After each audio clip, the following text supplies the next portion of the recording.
Welcome to the Directors UK podcast.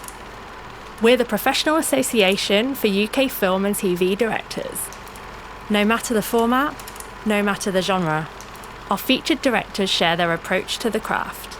We hope you enjoy. Can you please welcome the film's director, Joy Gharoro-Akpojotor, who's going to be in conversation with Christiana Ebohon-Green. Thank you. Hello. Hello. Congratulations. Thank you. It's such a beautiful film. I'm just so pleased that you've made it and that people here have got to see it and that it's doing well all over the place. That's fine. I was going to say it's been a journey, but I'm happy it's out of me. Well, yeah, we'll get into more of that in a minute. But yeah, I don't think it'll ever be out of you. You'll always be linked to it as it shows. What's it like sharing it with the world? I think at first, so we premiered at Berlinale, which is amazing. I think I was just on a high the entire time. So, and then I was just like, oh my God, people are going to see the film. And I kind of forgot about it, like that they saw the film, because I think the adrenaline was just a lot. And I think after that, I kind of settled in that, the film is out there and I have no say in what anyone says or does. And I think one of the good or bad things, I don't know, is that you make the film and you see things that you're like, oh God, I wish I did differently.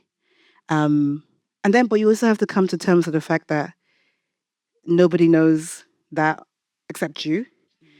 Like, and everyone comes to the film with their own things. So there's some things that I see in the film that I'm like, oh, there's a light. Nobody knows where this light is, just me. And I have a brother who's slightly autistic, and he first saw the film and he was so fascinated by the lighting. So he was just like every scene looking at where the light source was. And I'm like, is that what you're meant to be looking at? Watch the film. And he was, oh, did you know there's like a little, you can see one of the lights. I was like, what do you mean? And he was right, actually, but it's very tiny and you can't see it. But it's just stuff like that where I see all the things I wish I could have done differently. But I'm very happy and proud of the film because I think it was such a labor of love. We only had 20 days to shoot and it was a very intense schedule. So now that it's out in the world, which is why I'm like, I'm really happy it's just out of me. But I'm also very proud of the conversations that have been born out of the film. And I think I managed to achieve what I was trying to achieve ultimately. And I've learned so much as well. Yeah. Lovely. We'll come on to what you've learned in a second. But I mean, one of my things was, this sort of beautiful story of, people finding love in a kind of inhumane place. Is that what you wanted to say with the film, and what were the kind of origins for the story? Yeah, I think I'm very interested in love in places that we don't see love. I don't know why that is personally. It's a thing. But for me, so I had to go through the asylum seeking processes like years ago when I was 25, because now I'm older and wiser. And I remember going through it, and the entire system is very dehumanizing. So you're not treated like a person, you're treated like a number. Nobody really interacts with you in terms of like your name or tries to bother to really know your name or anything about you. And off the back of that, I was like, I really want to make a film about what people go through, or at least tell a story. Because I think people never think about immigration in an individualistic way. It's always like a collective thing. It's always like immigrants are A, B, C, D. I mean, that's how the news reports it. So you never have to think about immigrants as people anyway. So that was where it started. And actually, when I first wrote the first version of the film, it was always about 4 women, but it was about 4. I think Isio was always there, Farah was always there, and then the other 2 women. There was an older lady and somebody else. I forget who she is now. And it sort of evolved from there. But I always knew it was a story about Isio and her journey and her finding herself. There was a version, actually, the more the earlier versions, Farah actually began dead. So she killed herself for some unknown reason at the very beginning. And the story was more about Isio trying to understand why this person she loved had done this. And she sort of uncovers how rigged or how terrible the system is. But in the midst of that, we had this sort of like ghost love story, which we do sort of still have in this version. But everyone kept on saying, oh my God, we love Farah and Isio. Oh my God. But I'm like, she's a ghost. Let her go. And so what became evident was the strongest part of the story was the love story. And then I had a version, okay, fine, I'll keep her, then I'll kill her halfway through. I don't know why I was so adamant on her dying, but I'll kill her halfway through.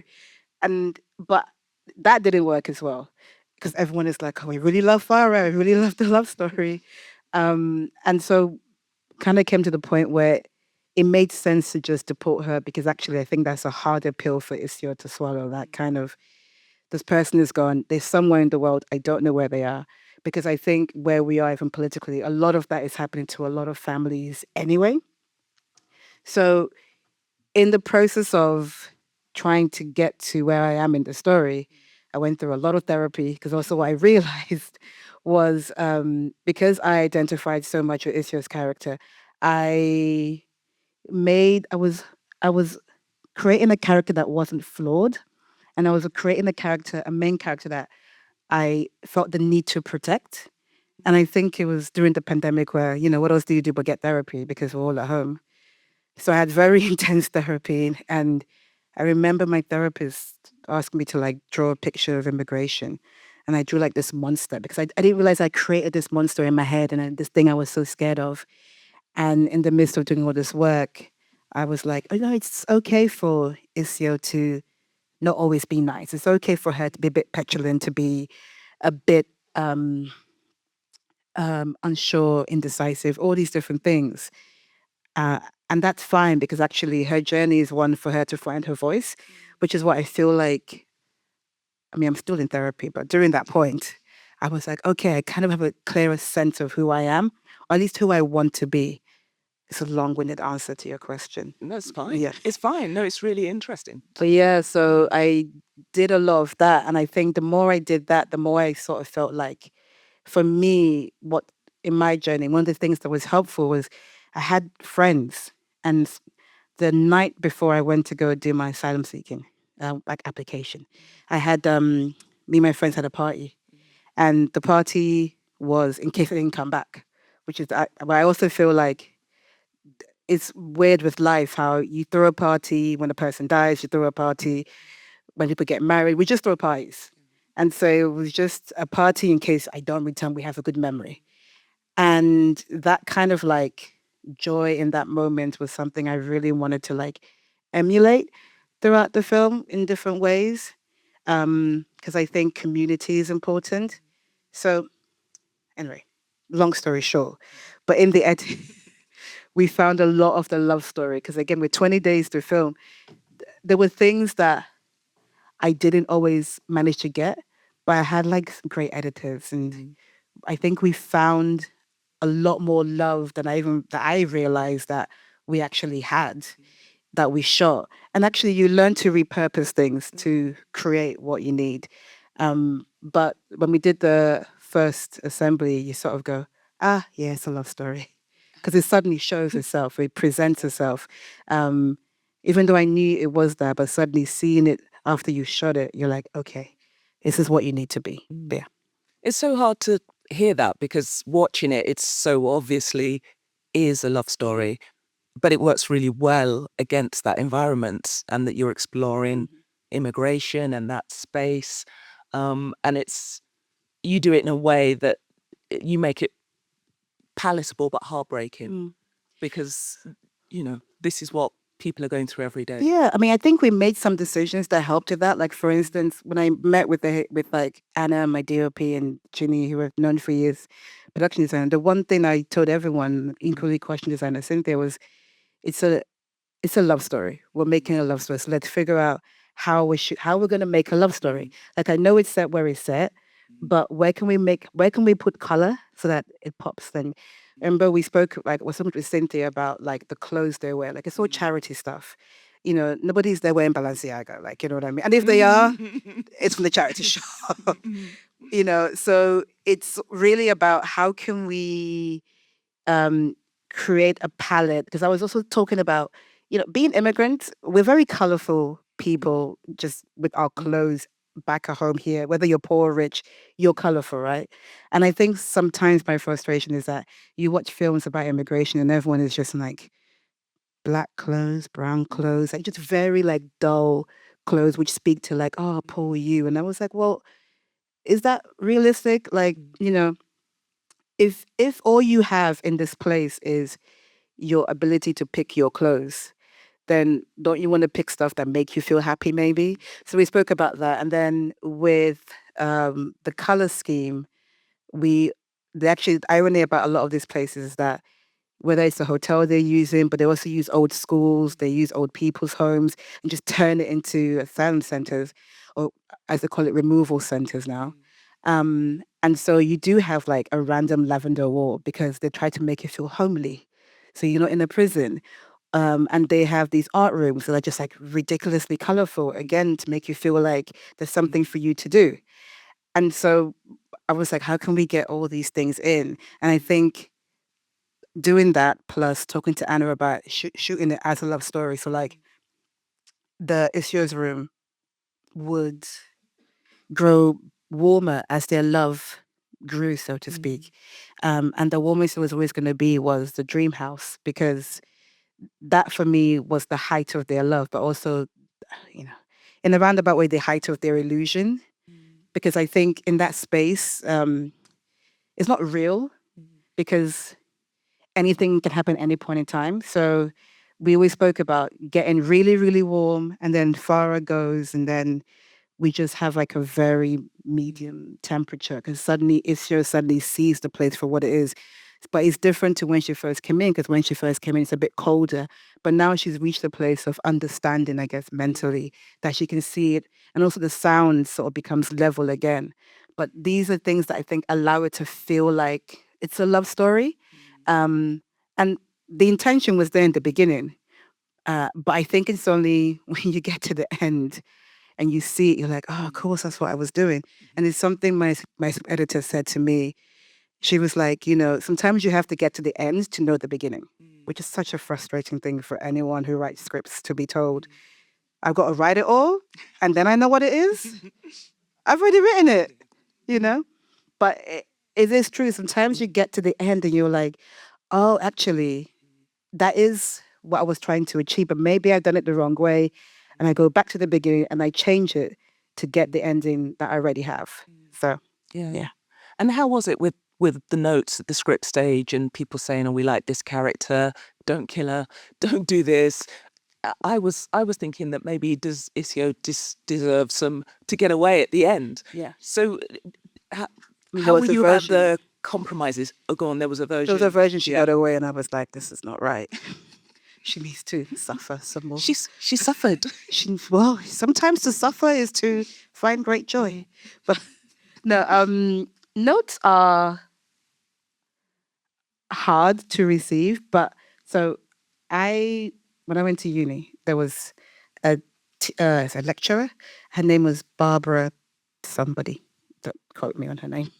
But I remember she had this thing she would make us all do. We'd have to, every week she gave us an exercise to write something or the other.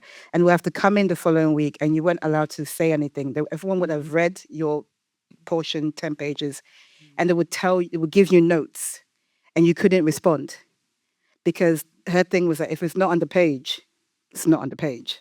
So I sort of learned this whole like, well, you don't speak when you're giving notes, which I think is also counterproductive when you're in like financier meetings because they want you to speak.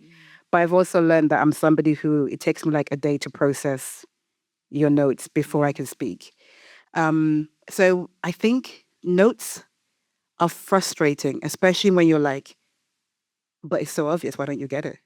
Like, and I find sometimes when you over intellectualize notes, I'm like, okay, can you say it in like plain English? Because I think sometimes with financiers, they can give you like very intellectual notes when they really just mean kill her, you know. But they were like, the texture. So well, you know. And I'm like, what does texture mean? Just tell me what you want. So I think sometimes it's very difficult to understand what the notes are, and what they're trying to get you to. And actually, the irony is that, like, looking back at the script notes they were giving me, I think I only understood them in the edit. Because I was like, that's what they meant. But I'm also like, why didn't they just say that at the time? Like, what are you telling me about texture? And there was actually a time with my script editor where we went in, we had a meeting, and we had done all this work. And she was like, oh, this doesn't make sense. This doesn't make sense. This doesn't make sense. I got so angry because I'm like, you told me to do all of this stuff and now it doesn't make any sense. And I think like, she basically like ripped the script to shreds. And I was like, I hate this. I had like 2 months off. But then what I realized was like, I actually knew the characters. Like at this point, it took me 8 years to make this film. And so I think after 8 years, if I don't know the characters, then I just don't know what I'm doing. But I knew the characters inside out. And so when I rewrote the version for this, I think I was in a place where I was like, I know the film I want to make and I know these characters. Let me just go write that. Because I think sometimes you can be over notarized. Is that even a thing? Where you get too many notes. Oh, yeah. And suddenly you don't know what you're doing anymore. And then you're just writing what other people, like it becomes a Frankenstein monster. And then you were like, I don't know what this is. And I think it's hard to know, like when you've been in it for so long, to know good notes, bad notes, know what notes mean, don't mean. That's a hard place to be. And like I say, I haven't got an answer for it because I think now I think I have to be in a place where I know what I'm trying to do before I can get notes. Because at least that way I can be like, okay, tell me more about this. Or at least sometimes what I find also is if you know what you're trying to achieve and you're getting notes, maybe it's easy for you to steer the conversation with the other person and be like, oh, actually, can you tell me how you felt about this character? And so you're more leading it because you're asking the questions so that it's easier for you to understand as opposed to allowing the person to just run rampant on the script. Is that how it felt? There's a lot of rampant behavior. And, you know, even for instance, like, so with the dream sequences, there was, like, I think I had to explain like the masquerade stuff. But when we shot it, that was a hard one because I kind of knew we weren't going to figure it out until the very end. I mean, I knew that after the first cut that, oh, this doesn't make any sense, this dream sequence. Like, it just wasn't working with the story. And so, and also the notes coming back were asking me questions that I couldn't answer because I was like, I don't know what it is. But it was maybe after we actually figured out the story of the film that we then went back in and we put in the masquerade stuff, which for it to mix, but then that made sense. But then I remember there was a conversation and they were like, maybe this final dance sequencey thing feels a bit too dancey.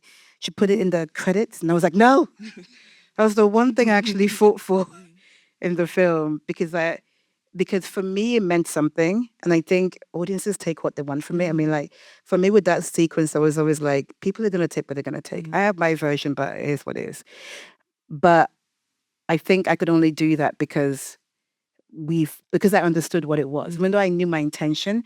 But I think during the edit, my intention was not always coming through, for various reasons, until I had sort of, figured out exactly how the story was. Because there's that thing of you start doing the edit and then half of it, the pacing is good, the other half, the pacing is bad. And you don't understand why the pacing is bad because it's the script.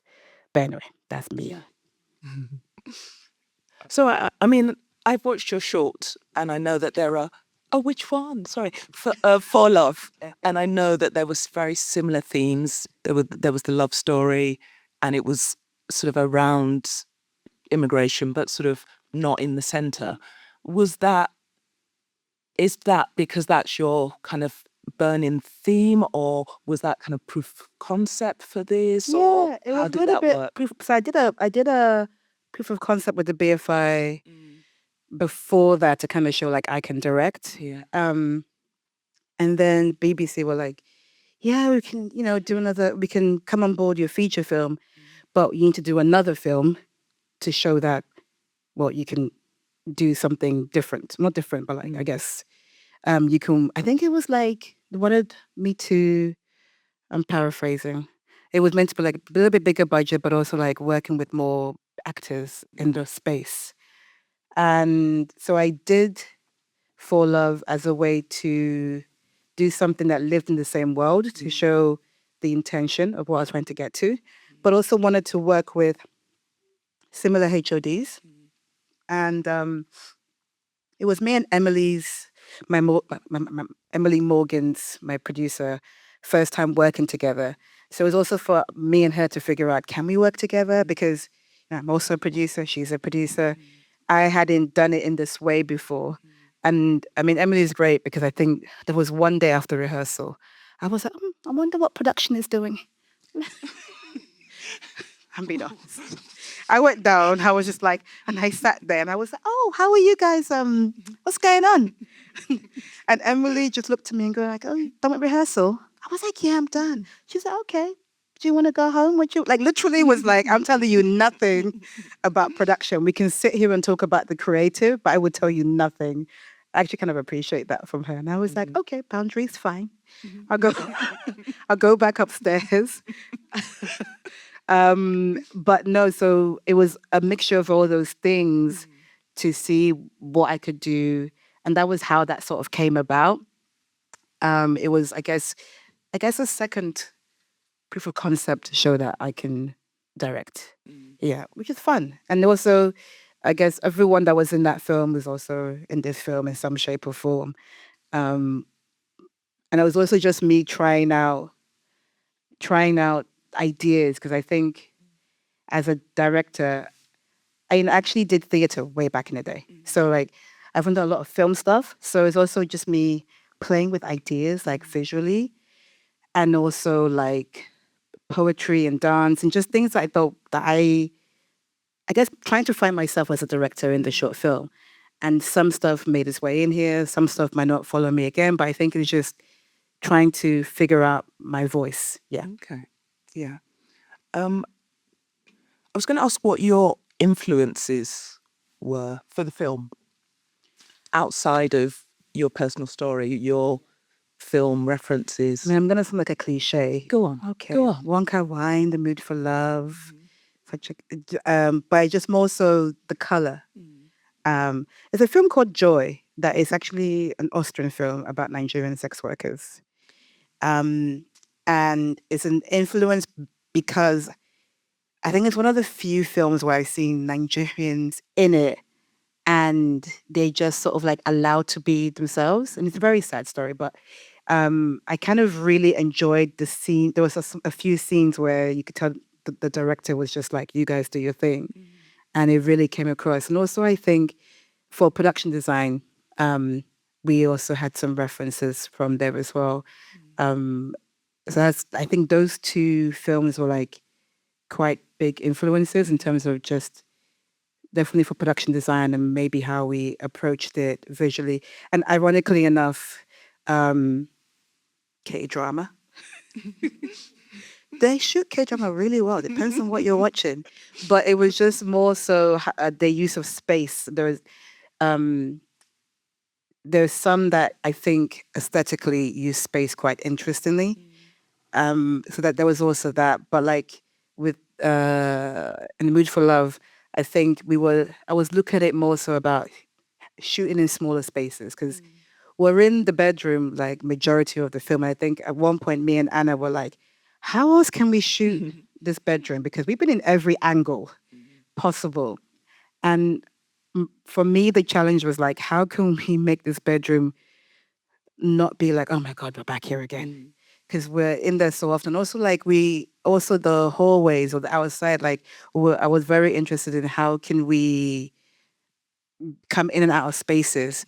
And I think in the Mood for Love was very good with that. But also, there was just some K-dramas that I had seen where the use of space was interesting visually on camera, that I thought actually maybe we have to treat the room like, I mean, I guess without being flat on it. So sometimes we're down, sometimes we're up, sometimes um, we see you move furniture around. I mean, I don't do technical well. So the amount of times I was like, oh, okay, so we're going to stand here, Anna, and do this. And Anna's like, okay, Joy, it's a wall. And I'm like, girl, I don't know. Just put them where you want to put them.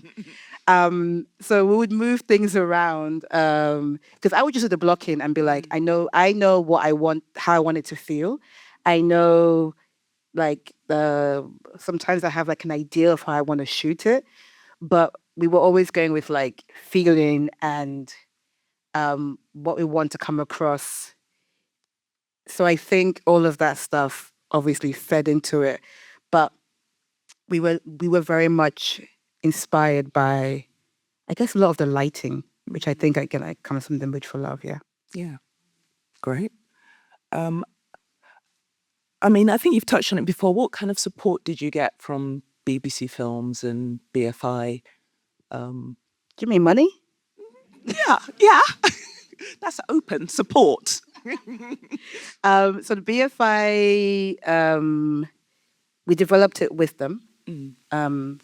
They didn't come on board to finance because I think they just started their new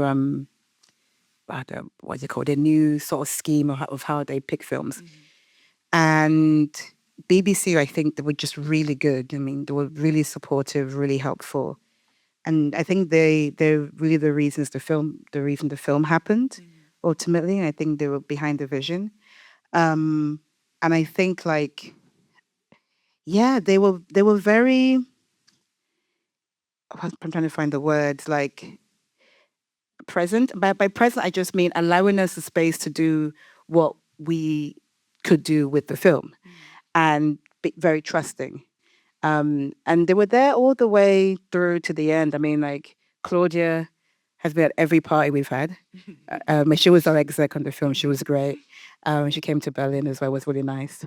And I think also in terms of we had on site, we had a post-production deal as well. And those guys were amazing. Just like they, I think went above and beyond on many different things that we did together, whether that's sound, whether the VFX, they were great. And it's actually kind of nice. Sometimes when you do low budget, you forget that people genuinely want to help. And I think the people that came together to help actually really surprised me. I was, oh, you guys really want to help us out. I'm really, really just grateful and happy about that. And Emily, I think, was really amazing because she was good in terms of, I knew nothing that was happening. I was having a great time on set. I was just like, I'm directing, I'm doing my thing. Like after the film's done, you're like, oh my God, that happened? I had no idea. I was in my room. I was eating my jollof rice. Because we had jollof rice Fridays, which I think is great support that everyone should have. Is that different from Fish Fridays? Oh, and it was Nigerian jollof. So, just turning Ghanaian in the room. I'm sorry.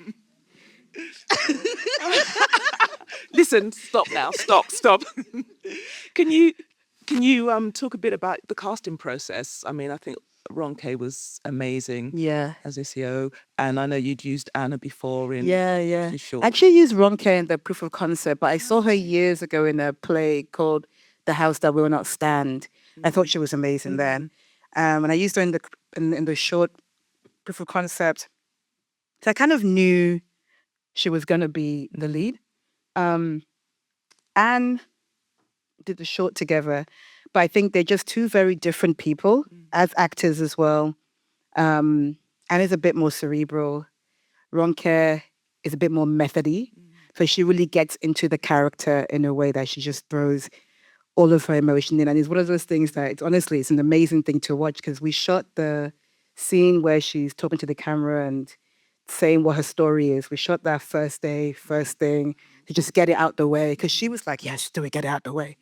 And she cries on cue. It's one of the most fascinating things. So we were just there and she just like starts crying. Everyone's like, is she okay?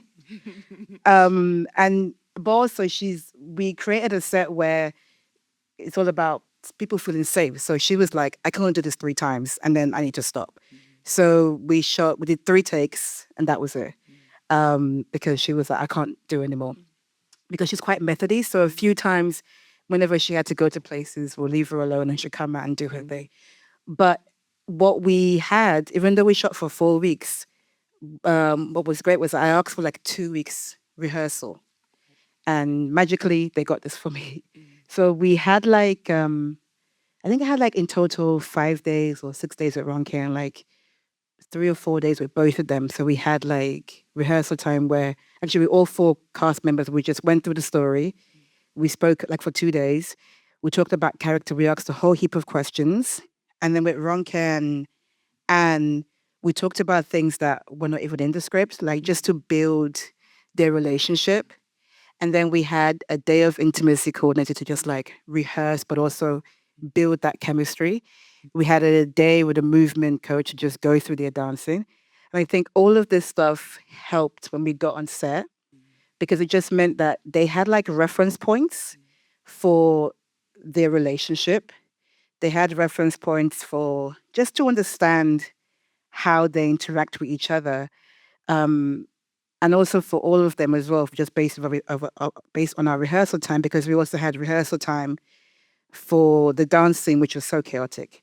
But we also had rehearsal time as well for that. But I think all of this stuff just helped with the actual shoot. And it makes it feel like there was more stuff. There was like, makes it feel like the chemistry is, it comes out way more than I think it would have if we didn't have that time for them to just find their story with between themselves. And obviously they've known each other for years beforehand anyway. So that also, was like a cheat code as well. Okay. I mean, also you work with casting and Isio Bywaters. Yeah. So did you have the 2 leads before that or how else? No, I mean, we spoke about it. I think I spoke to, when Aisha came on board, I was like, okay, this is what I'm thinking. What do you think? She was like, yeah, that could work. Let's see what happens. But it wasn't just those 2, because it was also about like, how do we get, they have to all make sense. Like, Diana also auditioned and Aisha, her also auditioned and was also thinking about how 4 of them would come across as friends and wouldn't make sense. And I think the reason we ended up going with Diana because she has a very like dry comedy. Like she can be serious, but at the same time, like her comedies, it isn't like laugh out loud comedy. I think it comes from a place of trauma in the film, that kind of comedy. But she lands it very well.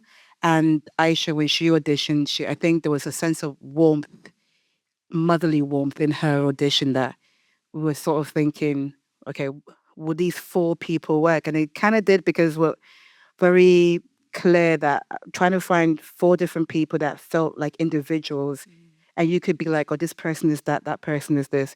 But still together, you could be like, oh, okay, you guys could be friends. And one of the things we did do, which didn't make it into the film, was we actually shot in the dream house. We shot some pictures of it's meant to be all 4 of them as if they all got out and they were all friends. But we couldn't, one person was missing or the other, and we tried to Photoshop them in, but the head was popping out. It was a whole thing. But because that was also trying to play with the idea of like, I guess, fantasy and hope and the things you want for yourself and the future you see. Okay. Yeah. The visual language, how did you work with Anna to come up with the look that you've achieved? I mean, you shot it in a really kind of lean, spare way. Was that to do with your, the length of time of the shoot, or you were just very economical beforehand? Still with money, guys. It's all about the money. But it was about money and time. Also, I wanted it to feel like loose, and I wanted it to feel like I wanted the language in the room to be different to the language outside. So the room is for me is that's the real love story. The rest of it is the immigration story, but most of it happens in the room. And me and Anna spoke about how can we show the expansion of Isio's journey. Because I had like a different idea, but she was like, well, actually, what if we just have the aspect ratio changing throughout the film? And people barely notice it anyway, to be honest with you. But I think it's more like a subconscious thing. And I was like, yeah, let's do it. And bless her, she manually did that throughout the film. And, we're jumping scenes. So she has to remember, because we went through it and she had marked how it's going to change throughout. And so each time we go to a new scene, and if we're shooting the ending, she's like, okay, cool, the after just got to be here. And then she would go back, and then she would go forward, and she would go back throughout the entire shoot to kind of make it work. And I was like, okay, we're committed now. I think after the first day, we're like, well, we're committed. We're doing this. So I think I really like that idea because it's about Isio's world expanding. But we spoke about being handheld in the hallway and in the bedroom being a bit more controlled.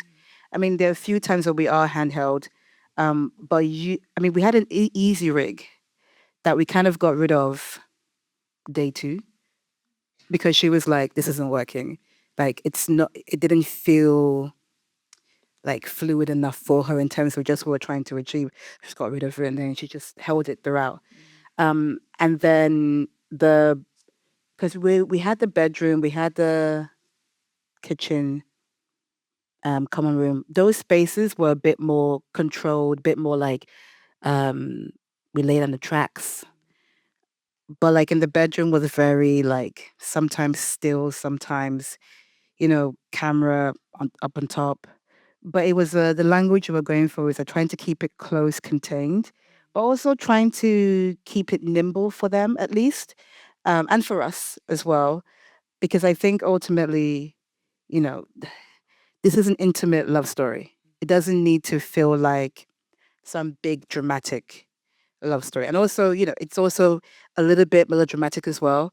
So I think it was how do we keep all of that stuff alive and still be fluid and still feel like we have movement consistently. So that was the approach that we had. But a lot of our conversations were very much around poetry and instinct and I'm out there with the birds and the bees.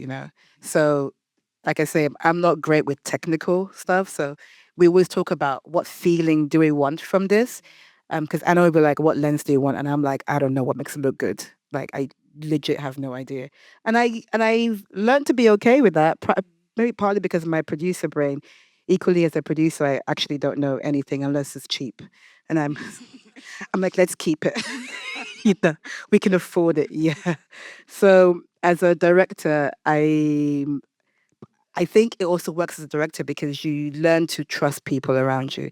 So one of the things that for me, it's like, this is this person's job. I've told them what I want to achieve. And together we've created a vision. And then she realizes the vision. So we spoke a lot about just, how do we want this to feel? How do we want to move? There were times where I would have a specific idea. There was once where I think they were out. The scene's not even in there, or we cut it out as per everything that I've done. It was not Anna, but there was once where I think we were. I was inside, she was outside, and we're trying to film something, but because we were meant to be moving the camera all the time, but obviously she doesn't know who's speaking when, but I do. So there were a few times I had to get on the headset and be like, "Go here now, go here now." So she's go away, Joy. But just turn the camera. So but it was good because I think we had a good language, and on the final day, because we had this thing where we were like, one day we're gonna come in wearing the same thing. Like she was like, I want to be inside your head, Joy. And I'm like, that's quite intense, but okay. But the final day we had like a tracksuit day where everyone had to come in a tracksuit. That's because I was wearing tracksuits throughout. I was comfy. I was very comfy. It was so someone, it wasn't even my idea. Somebody else said everyone should come in tracksuits. And on that day we both wore the exact same tracksuit. So by the final day, she was in my head. So she succeeded. I mean, I guess that also works with, you seem to work with some of the same people. We'll get on to Cynthia and Ginny in a minute, but one of the things I really wanted to talk to you about was the fantasy sequences, the dream sequence. I know you were talking about the dance, and I wonder if you could talk a bit more about the masquerade, why you wanted that to be in, the significance for you. Yeah. I mean, the dream sequences are, I think for me going through my process, that's one of the things that kept me going was the hope. I think anyone would tell you is the hope or the idea of who you want to be, who you can be, possibly achieving that is what keeps you going. And I wanted to get a sense of that with their dream house. That is the ultimate, like, what they want to achieve, and is also something that they can never achieve. So we spoke about making it very bright and the colors and the skin and everything around it, because I wanted it to feel very unattainable and just very far from what you have in the room. Similarly with the masquerade sequences, it was like, how can we make this feel different from the rest of the film? And what they mean is really about um so again, when I was doing therapy and had to draw the monster of immigration. It reminded me of when I was younger and I used to be scared of masquerades back in Nigeria 'cause I didn't know what they meant. I was just like, why are these things just dancing around? And then I realized, oh, this is like, you have gods, you have deities, they all have different meanings. And when I finally understood it, you're like, okay, I'm no more scared of it. And so that's where that came from. And I think for Isio, she literally has to learn to dance with her demons. Like, I think for her, she needs to get to a point where she has to face her fears, face her trauma. And I think that's the whole thing with Farah's character. She allows her to get to a place where she can be like, oh, I understand what I'm so afraid of, but I also know what I'm afraid of can't, if I can face it, it can't control me. And at that point in time, it's easier for her to, I guess, be mentally free, Yeah. Just before we move on to people's questions, I know because you're really well known as a producer, and now you've stepped into becoming a triple threat, as far as we're all Guys, concerned. I don't act yet. Wait till I start acting. Oh, it's over. Just leave It's something over. for the It's rest of over. us. How do you see the future going, briefly, before? What, for who? For me? Yeah. Oh. I mean, because now, are you ever going to just be able to produce and Oh, not yeah, knock the director out the way? Or I think what? I'm gonna, it's so interesting. Yeah. It's like, this is something I feel like I only get asked in this country. Americans are like, girl, capitalism, do it all. But No, what's your plan? What's What's the plan? I said I love producing. I'm still producing. I have 2 films. One film's coming out next year as a producer. Ashley Waters' film is coming out. I have another film that I'm producing, another debut as well. Hopefully it'll be out next year. But with the director stuff, I'm still gonna do it as and when. It's not gonna be like I don't know, because I feel like I'm still very much learning myself as a director. I'm still very insecure as a director. Producing, I'm like, girl, I know that back of my hand. Directing, I'm like, okay, I'm still figuring out stuff for myself. So I think it's something I'm gonna keep doing, but I think it's not easy. It's like you do a film and everyone's like, hey, what's next? And I'm like, girl, I just did. You just see what I just did. We saw. Yeah. It's a lot, but like I think there's this idea that you just go back to back to back to back, and I think that is very hard to do. And I just need to sleep for like a good 2-3 months and then figure out my life. But the producing part is still ongoing. The directing part, I'll keep doing. Okay, we're going to open up to questions from the floor. I think there's That was a lots of quick people. hand. Yeah, I know. Hi. Thank you so much, Twin. Hi, good evening. This is louder than I anticipated. My name is Tolu Elushade, and I first of all just want to say thank you so much. As a queer Yoruba babe, seeing this is my new favorite film, like really, genuinely, is sensational. Also, shout out Tracksuit Gang, because Yeah. I'm going to make very small comments and then I'll just ask my question. there was something about, you mentioned your brother and his autism and how he picked up on the lighting. And I think the use of kaleidoscopes and distorting, that shadow and the light is just so powerful. And the softness of the intimacy between the two main characters, the nuanced tone of the poetry, the repetition, it was genuinely so captivating. And I think this is a film that is going to stay with me and my artistry for a really, really long time. You spoke about color, and I really love how the bangers and mash ati jollof rice, like one thing is so, it has a color, and then the rice comes and it has another color, and you see that. And the dancing with your demons, as you're talking about, freedom that begins in the mind, and how being in this Babylon, that's where you have to start. Um, I'm researching rest and radical creativity as freedom work. And my question is, what role does your own dreaming play in the realization of this film, and how does that liberate you?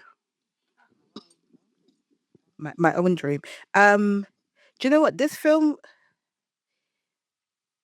obviously, it's my personal experience, but ultimately, when I was making this, I was like, I just want to see myself on screen.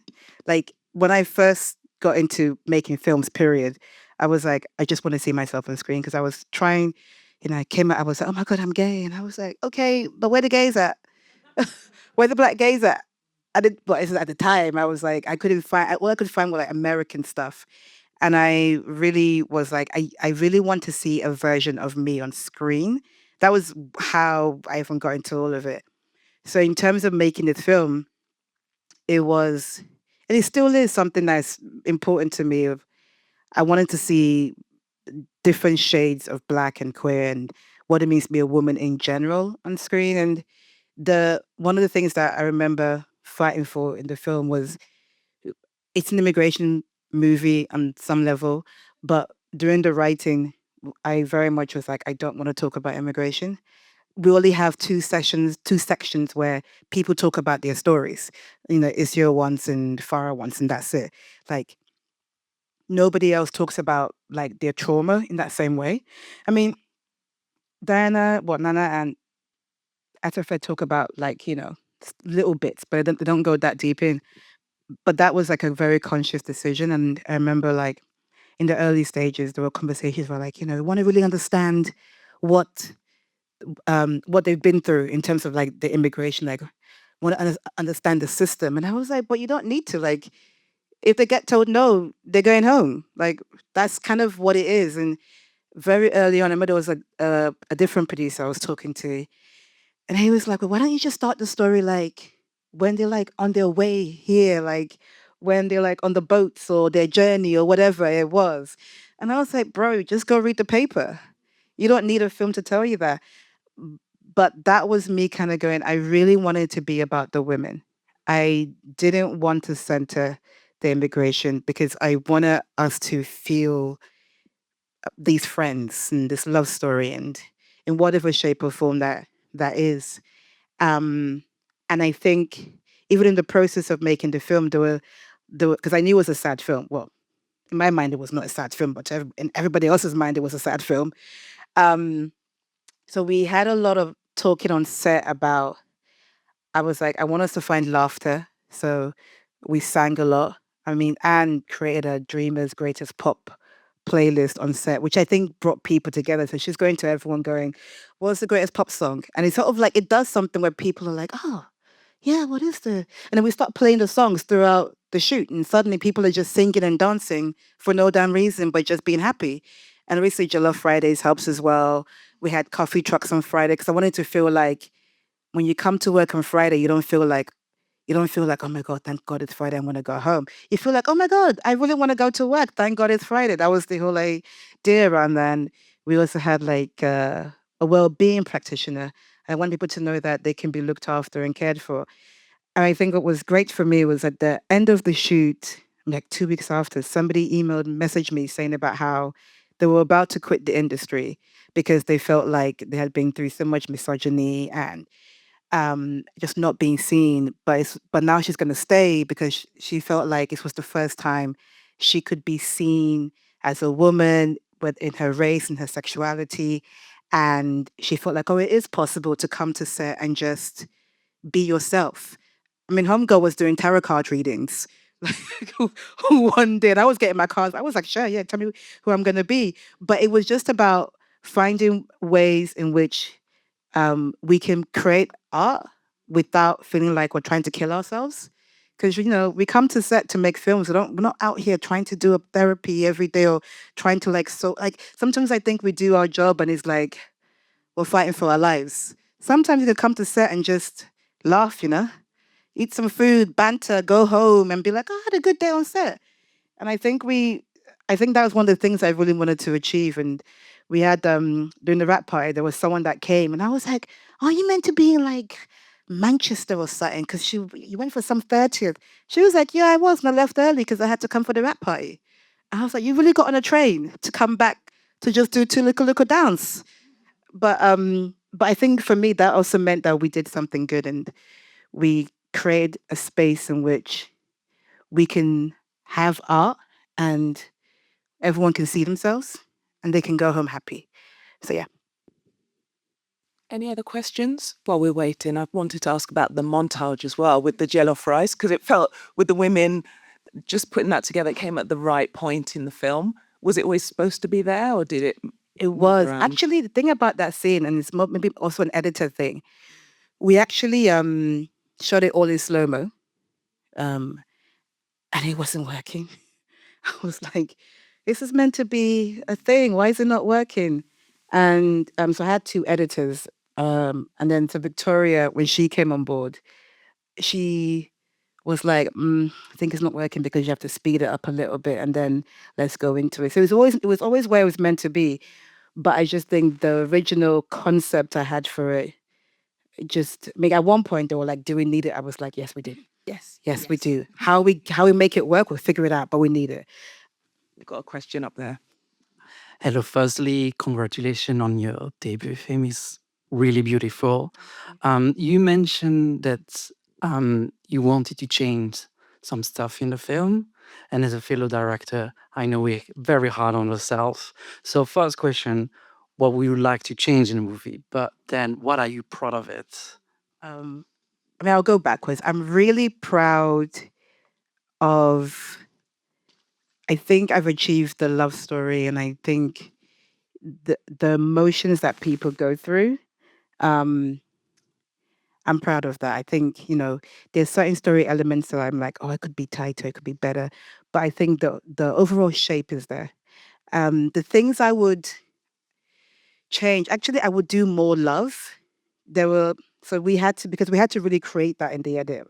I know it's a love story, but like, for instance, there were scenes we had to repurpose to make it work. Like, I mean, you guys won't see it, but my eye will see it because I know we did it. But there, there's like, we've used some scenes, some shots twice in two different ways. And then we punch in and it becomes one thing, and then we punch, and then suddenly we're using this real form and it's something else, but you don't even notice we've done that. I mean, I noticed it because there was a bit where Isio is tripped over and we didn't get a shot of Farah looking because we meant to do like, okay, and then we pick up Farah. We didn't have time. So in the edit, Victoria, there was a cut where Farah moved forward, so she just like punched in.